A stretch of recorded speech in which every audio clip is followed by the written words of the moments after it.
Hello everyone, and welcome to the premiere episode of A Day in the Life.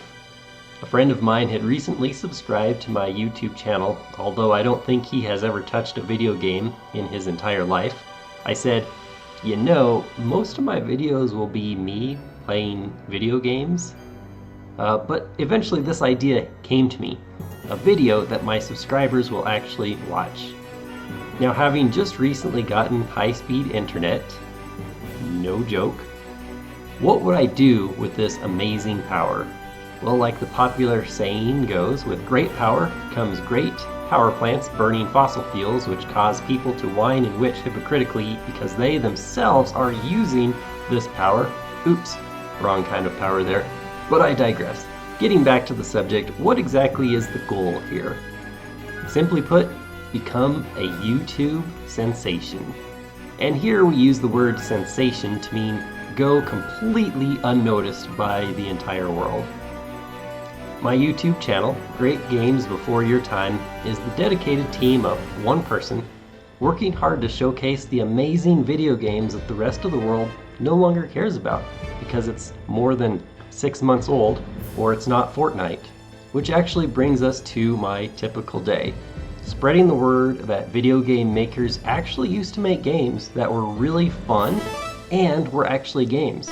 Unlike, say, today where they're not even that fun, nor are they even games anymore. They're more like movies where you have to input a direction or a command every 30 minutes or so. 4 times a week I will upload a completed video to YouTube. I'll grab the next video in the queue to be uploaded, and after setting the appropriate thumbnail and settings and tags, the pressing task is to type up a description just so that it can go unread by people who are too lazy to read the descriptions anyways. And finally, thinking up a non-boring title to convey the essence of the video instead of being something horridly boring like Xenoblade Chronicles Part 35. Now, doesn't this actually seem like it should be the final step, uploading the YouTube video?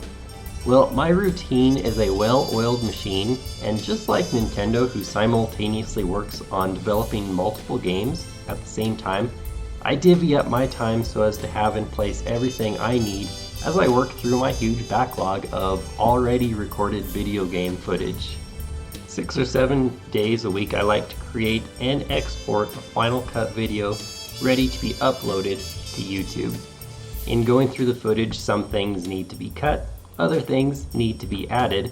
I inject as much humor as I can, and also dark humor, satire, and my trademark sarcasm, just in case any hypersensitive entitled Americans watch my video. They can be chased away by my offensive speech that I'm sure by 2050 will be censored and canceled anyway.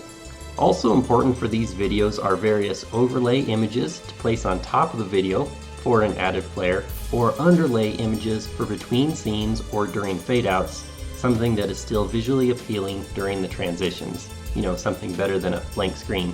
These are typically designed in advance and used throughout the entire video series. Speaking of images needed in advance, I also have unique intro and outro images for the beginning and end of my videos, either unique to the entire series or even unique for every video in the series. When it comes to getting a headshot, and no, not that kind of headshot, proper time has to be prepared in order to get a picture that's good. Trying to enlarge a scene that's from a webcam doesn't scale up very good, and it's way too low of resolution. So instead I set up the lighting umbrellas and green screen, and then it's picture time, thankfully much less stressful than the high school yearbook picture. No matter what video game footage I'm currently working with in the studio department, I must always be looking ahead to the upcoming raw video game footage, either working with graphics, sprites, or even models to generate a nice, unique thumbnail or other assets to use with the subsequent video game series. And if that wasn't all, at least one time every week I stream for about 1 hour on Twitch so that I'm not completely invisible on that platform. And not to brag, but I think I'm the most advanced Twitch streamer who averages 0 viewers. And if you don't think that's true, feel free, name one Twitch streamer out there who averages 0 viewers, who has professional lighting, green screen background, expensive PC microphone webcam setup, as well as a giant TV and amazing speakers. In closing, there is definitely room for critique in my work. However, at this point, there's probably nothing that can be said that I'm not already aware of. As a true blue RPG fan, I like to do things in incremental progress. With every new video, can I learn one new thing? Can I use one additional feature I never have before? With each image I create, can it be slightly better, more useful for its purpose? With every thumbnail, can I improve them so that they are better when zoomed out, or still look great when zoomed in? The city of Rome wasn't built overnight. However, every single brick or stone was placed individually, one at a time. In a similar way, every single one of my videos gets one brick better every time. So inevitably, I will change up my daily routine in the future, and so when that day comes, it will necessitate episode 2 of A Day in the Life. But until then, take care and thank you so much for watching.